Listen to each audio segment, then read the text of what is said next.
Hello and welcome. My name is Alan, and today we are back with a something I wanted to talk about, something that's been on my mind.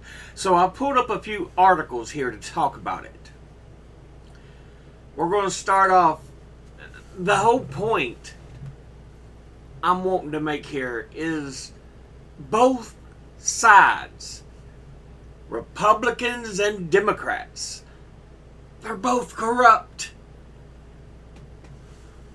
Horribly, inexorably corrupt. Not to say that there aren't a couple of good eggs in there from every now and then, or some of them don't have some decent points. You know, Ron Paul was anti-interventionist.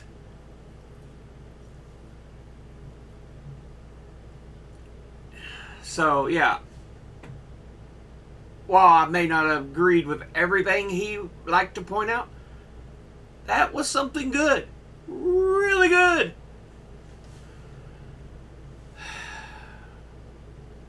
You know, Ro Khanna, while there's a lot of things I disagree with on him with, he makes a lot of good points that I really, really like. So, there's an example.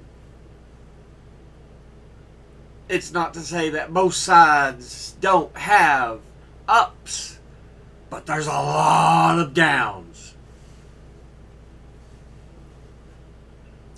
Now, the one I'm going to bring up first, Trump.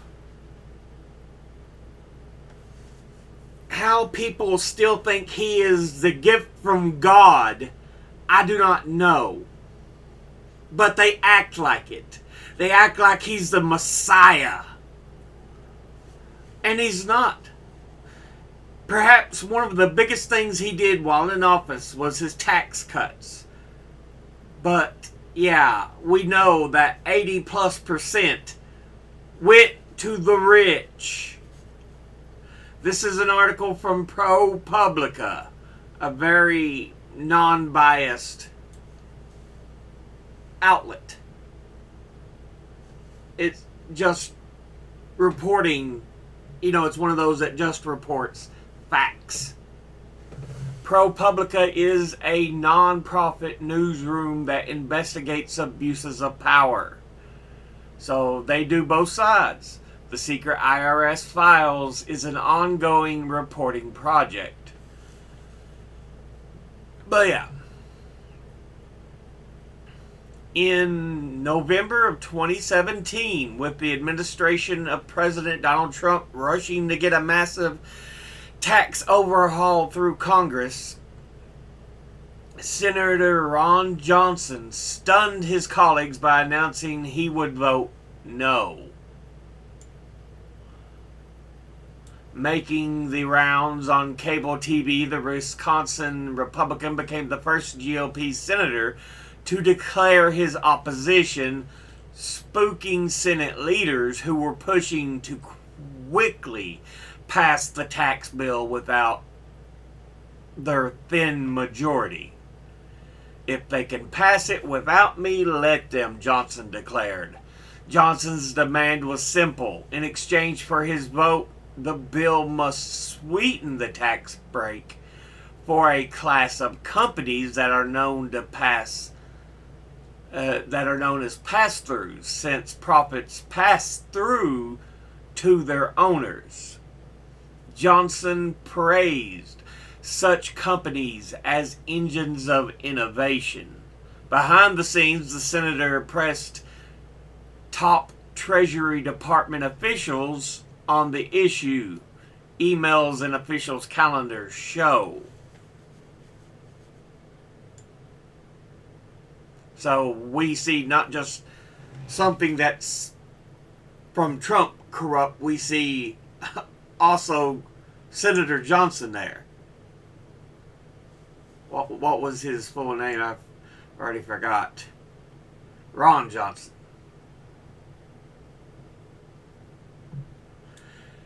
Within 2 weeks, Johnson's ultimatum produced results. Trump personally called the senator to beg for his support, and the bill's authors fattened the tax cut for these businesses. Johnson flipped to a yes and claimed credit for the change. The bill passed. The Trump administration championed the pass-through provision as tax relief for small businesses. Yet, we know it wasn't for small businesses. It was going to the rich, the already wealthy. Confidential tax records, however, reveal that Johnson's last-minute maneuver benefited two families more than almost any others in the country. Let me guess, the Waltons, and both worth billions and both among the senator's biggest donors. Dick and Liz Ullin, packing giant Ullin, along with roofing magnate Diane Hendricks. So it's specifically to the state of Utah it helped. Together had contributed around $20 million to groups backing Johnson's 2016 re-election campaign. Essentially, pay to play. This expanded tax break Johnson muscled through netted them $215 million in deductions in 2018 alone, drastically reducing the income they owe taxes on. At that rate, the cut would deliver more than $500 million in tax savings for Hendricks and Orleans over its 8-year life. But the tax break did more than just give a lucrative and legal perk to Johnson's donors. In the first year after Trump signed the legislation, just 82 ultra-wealthy households collectively walked away with more than $1 billion in total savings, an analysis of confidential tax records shows. Republican and Democratic tycoons alike saw their tax bills chopped by tens of millions. Among them, media magnate and former Democratic presidential candidate Michael Bloomberg, the Bechtel family, the owners of the engineering firm that bears their name, and the heirs of the late Houston pipeline billionaire Dan Duncan. Finally, usually the scale of the riches doled out by opaque tax legislation and the beneficiaries remain shielded from the public. But ProPublica has obtained a trove of IRS records covering thousands of the wealthiest Americans.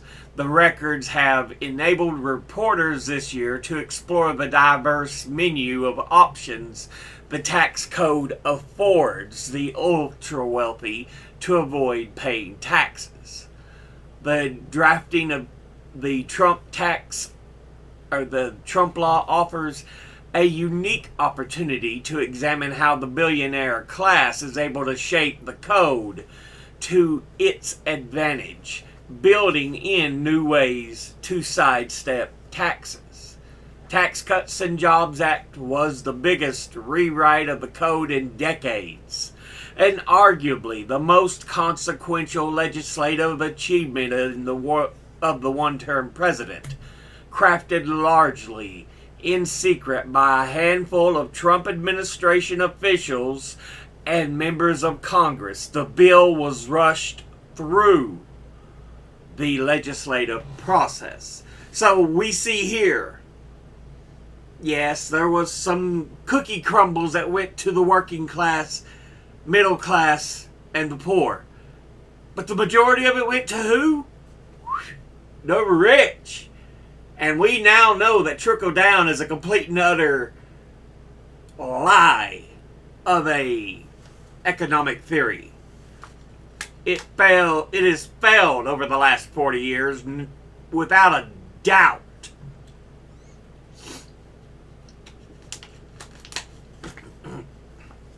But yeah, both Democrats and Republicans saw their donors get wealthy. And this is just the big tax cut he pushed through, and how it wasn't really meant for the average American. It was meant for the rich. And then, this is from the New Yorker. So many Trump scandals, so little time. With the former president, the problem is not finding the outrage, but deciding which one is worse. Yeah, the man had so many issues. Don't get me wrong, I don't care for Biden either. Lord knows he shouldn't be president right now. He's being pumped up with all kinds of drugs to keep him cognizant and sane. He should be out enjoying the last few years of his life with his family. But, no. Democrats are like, save us from the evil Bernie Sanders. We don't want, someone who actually does things. That's not what we want in office at all. We want somebody who will keep the status quo. And that's what he's done. But yeah, from the New Yorker. Outrage has steadily lost its power in American politics throughout the past few years. Among Donald Trump's many political weapons, his ability to brazen his way through scandals that would derail other politicians has long been perhaps the strongest asset. His signature move is to displace talk of one mind-blowing violation by committing yet another mind-blowing violation.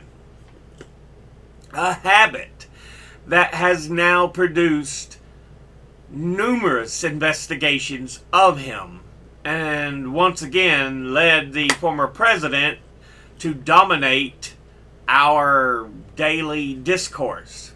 It's easy to forget about the last controversy because with Trump, you're always into the next one.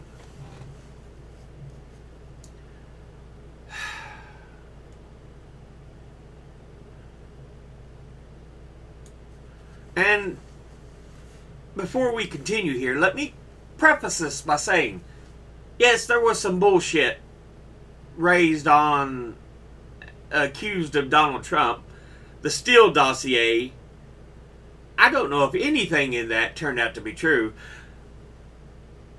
Russia, I said at the time, and I still believe it, Putin didn't really care. He says, oh, we'll do this or that. And it turns out, yeah, well, there's a few hackers, but nothing major. And that's essentially what I said. He's like, just put Tommy on the job. And that's essentially how things looked. It wasn't that there was an actual internet squad set to take down Hillary or anything. No, it was put Tommy on the job. He can do it. I don't care if he gets caught. That's more or less what happened. Even now, nearly 2 years after he left office, this familiar debilitating dynamic applies. There is currently multiple serious ongoing inquiries into Trump and his associated entities, ranging from investigations of the former president's business to his role in fomenting the January 6th insurrection at the Capitol. the January 6th situation had happened 25 years ago, oh, they would be out of office. They would be in jail. There would be no escaping this. But we've become so divided on our politics just for the sake of the two parties. Oh, it represents me the most. I would vote for them. No, they represent the rich and hand out, BS crumbs saying, we're closer to what you want. But like I said, all they do, cover the rich.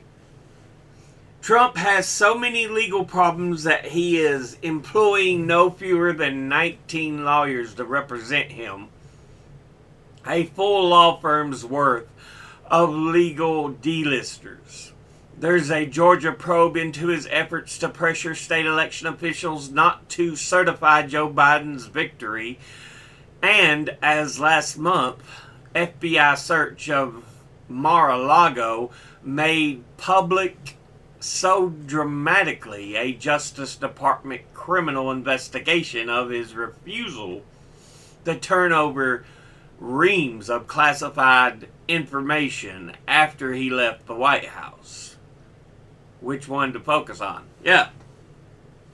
We know the failure to turn over documents one is now in court, and we are seeing evidence. I'm sure it's more than just the bathroom, but we saw stacked up high boxes around, has your husband ever made even a stock purchase or sale in the based on bathtub. You could see them poking over the curtain. Over the course of your career, has your husband ever made a stock purchase or sale based on information he received from you? No. Now, Absolutely not. there's a difference between, having a few files and having boxes and boxes and boxes and boxes and boxes of files.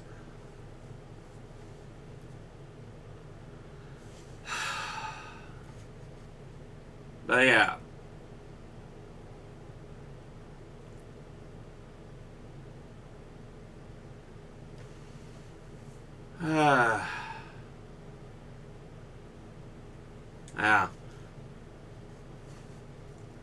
It was revealed that Trump apparently left office with classified information about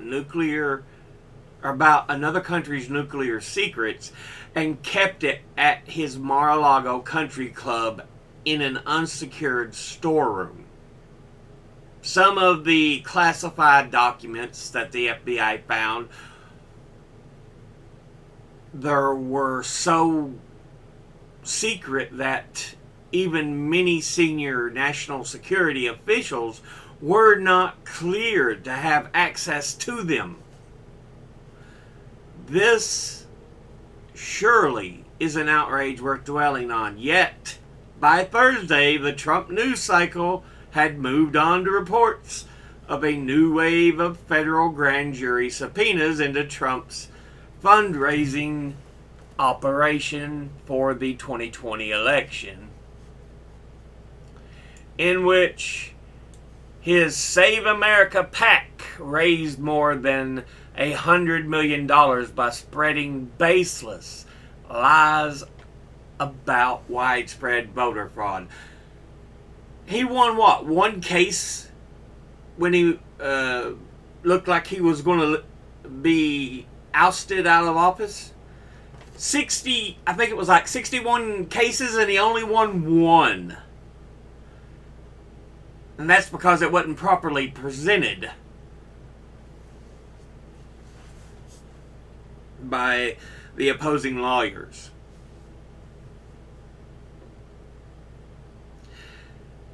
The point I'm making here, Trump had so many scandals.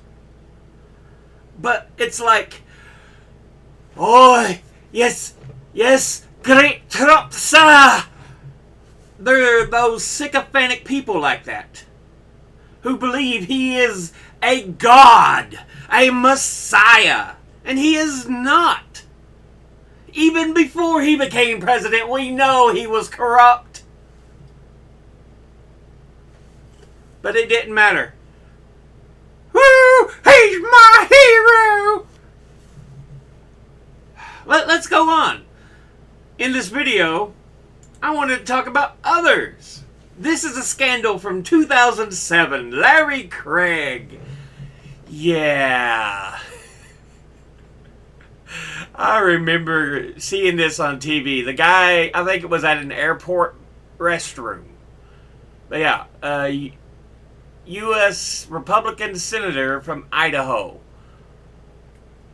Minneapolis St. Paul International Airport. Yeah. He was like, I think it was something like he was using his, he was giving like a signal for, hey, you want to have a gay fling under the stall. Or it was something like that, but I just vaguely remember this. Yeah. He gets arrested. Disorderly conduct is what he was charged with. But he did not run for re-election. See, that was just 15 years ago.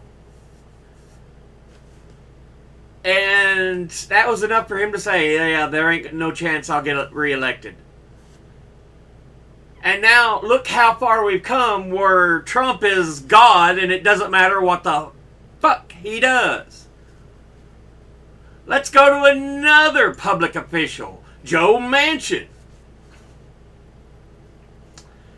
He's supposed to be a Democrat, but he votes down climate change acts and reforms. Because, yeah, guess what? He owns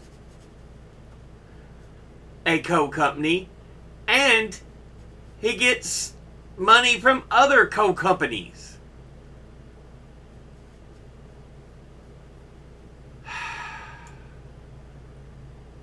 Yeah, he's a hypocrite.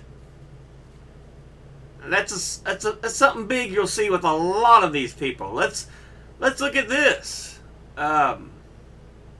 Randy McNally, I think, is who this guy is. Yeah. The lieutenant governor of Tennessee. The Instagram controversy. This was a pretty recent one.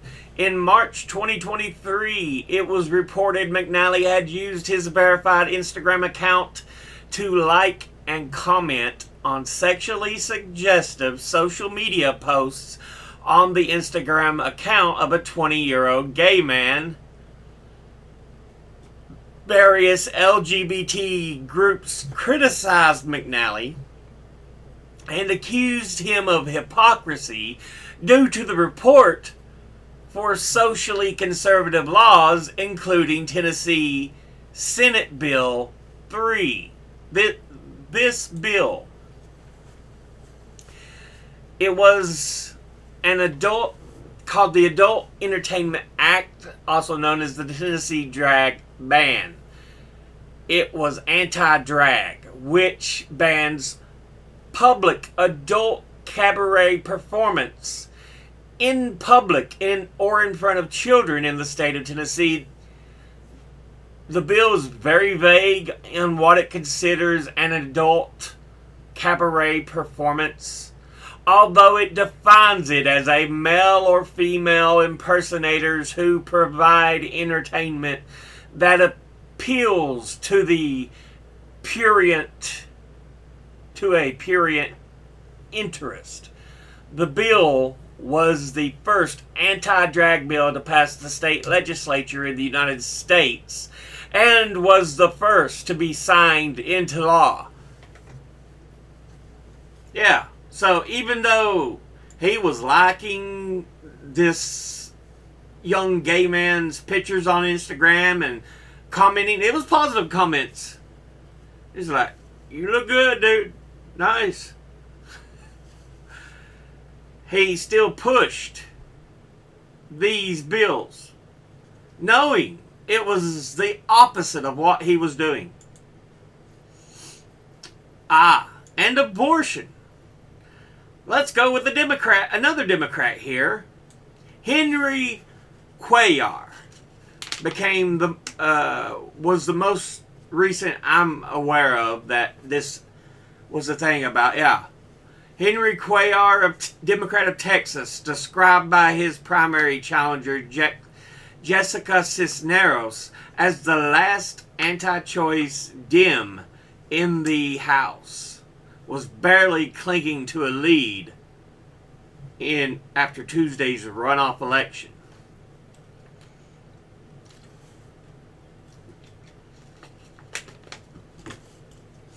You know, I see abortion as the right of a woman to have health care or other services that depend on her health. But we see a lot of these anti-abortion laws now that the Supreme Court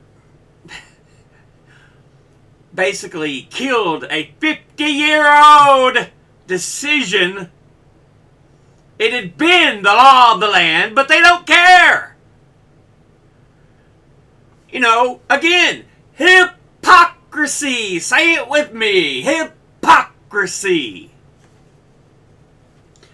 Joe Manchin of West Virginia, again, Manchin, is the only Senate Democrat who joined the Republicans earlier in the month blocking the advancement of legislation that aimed to codify federal protections for abortion rights. Over the course of your career, has your husband ever made a stock purchase or sale based on information he was received from you? What are you saying? Over the course of your career, has your husband ever made a stock purchase or sale based on information he received from you? No. Whatever. Absolutely. Nancy Pelosi's husband has stirred scrutiny for years over his stock purchase. Yeah, we're talking about What are you saying? Over the course of your career, has your husband ever made a stock purchase members of Congress who benefit Absolutely not. from stock trades. And it's not just Nancy Pelosi because her husband does it. There's others. There was 4 Republicans who ended up being ousted because they were using the stock information that was not yet being released to prevent from losing money. So yeah, Pelosi makes a lot of her money because yeah, she's involved with stocks and stuff, but her husband does the trading, and they make millions. This one of the big ones here is about Nvidia. Pelosi's latest headache ignited after her husband, Paul, who owns a San Francisco investment and consulting firm, bought more than $1 million in Nvidia, a computer chip company, just weeks before a congressional vote that would provide massive subsidies to the industry. There's even a Reddit where people follow his stock trades because for some reason it turns out always being so big. There's others, both sides, that just take advantage. They don't care.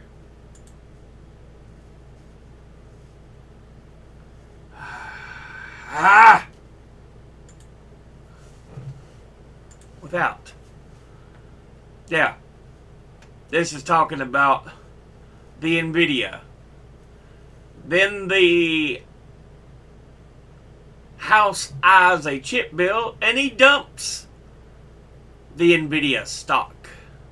Sold his shares of chipmaker Nvidia on Tuesday, days before the House is expected to consider legislation providing subsidies and tax credits worth over $70 billion to boost the... Oh, wait. Nope. He ended up buying it back.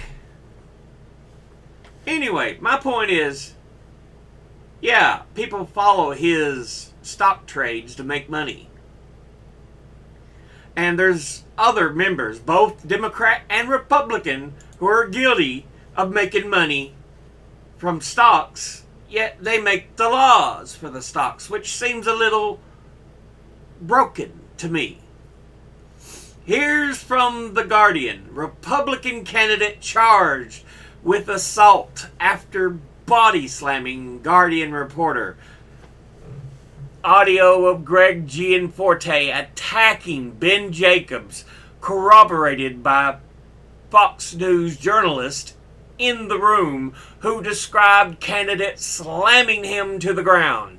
The candidate is committed to holding power to account. Or The Guardian is committed to holding power to account. Yeah. I remember this. And yet I think he's now the governor of Montana. For some reason it didn't really hurt. I think it helped him because it was part of that brain brokenness of, oh, he's pushing back for what ain't believed in. No, he is not. He's just being a dick. There is no belief in America anymore. There is no Americans that don't feel like. It feels like it's just Republicans and Democrats. And that's not the way it should be.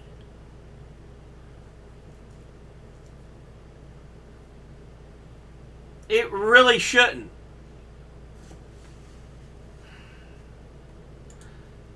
Yeah, this is about Kristen Cinema.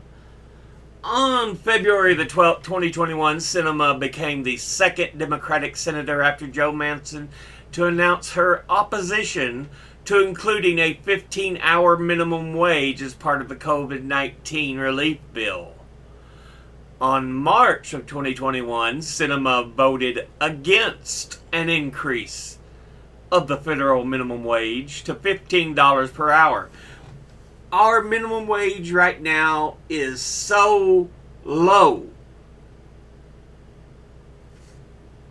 All other first world Western nations pay more.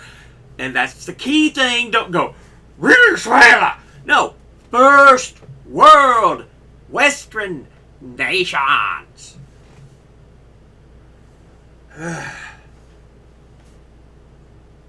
And we know she suddenly started voting on bills that would help the rich and the corporations.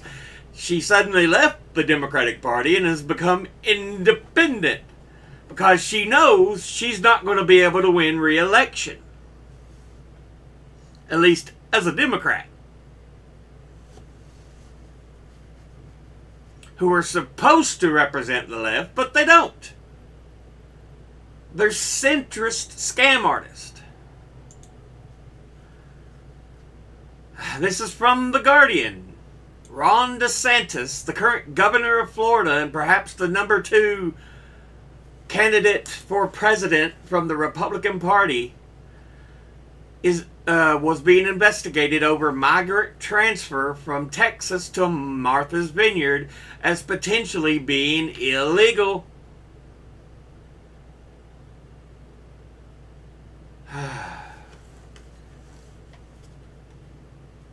Because he improperly used interest on COVID relief funds to transport the people.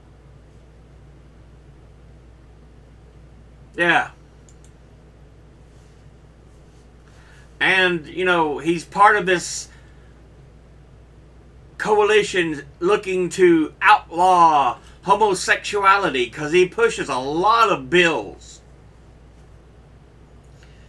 Anti-gay, anti-First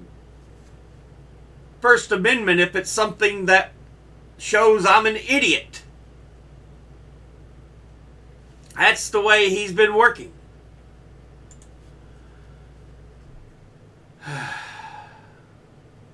Yeah, this is also from The Guardian. Clinging to power does not make Dianne Feinstein a feminist hero. Yeah.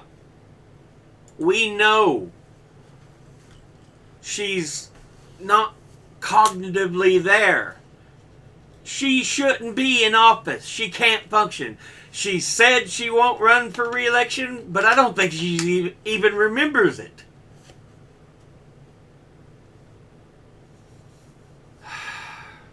You know, you just listen to what she says, and you can tell she's not all there. She shouldn't be in office. She should be removed. Let her go home and enjoy her life. She's got millions of dollars. She don't need to be in office. You shouldn't even be making millions of dollars if you are in office. And let's look at this. Not just presidents and members of Congress.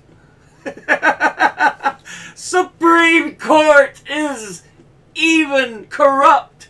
The one institution we perhaps thought, oh, it's a beacon of independency from the parties. No, no, no, no.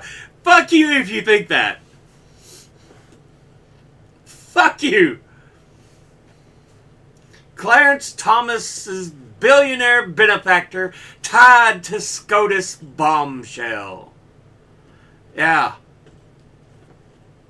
And we even know now John Roberts was getting paid big time extra. I wouldn't be surprised if some of the Democratic Supreme Court members were getting paid.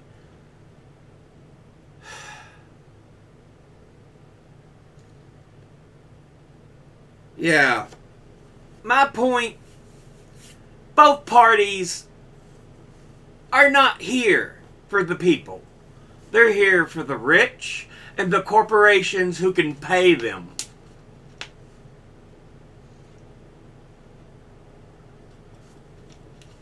They don't care about the average American. They don't. Anything you think they may do to help the average American, no, it's not what you're thinking. They don't care.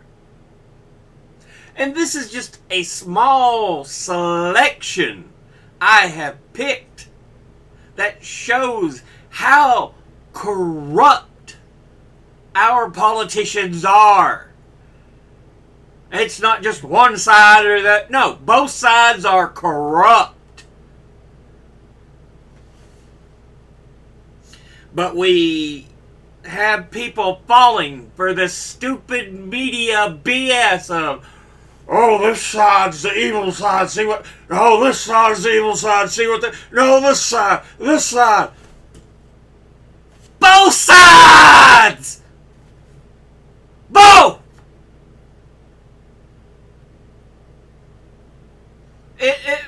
I sometimes feel like I live in a universe of dumb fuckery. Anyway, I'll end this episode here. As always, educate thyself. Think, read, study, learn. Someone tries to tell you something you have trouble believing, ask them to cite their sources. I'll be putting sources in the description box below the video. Thank you all for watching. I'll see you all in the next one. Until then, later.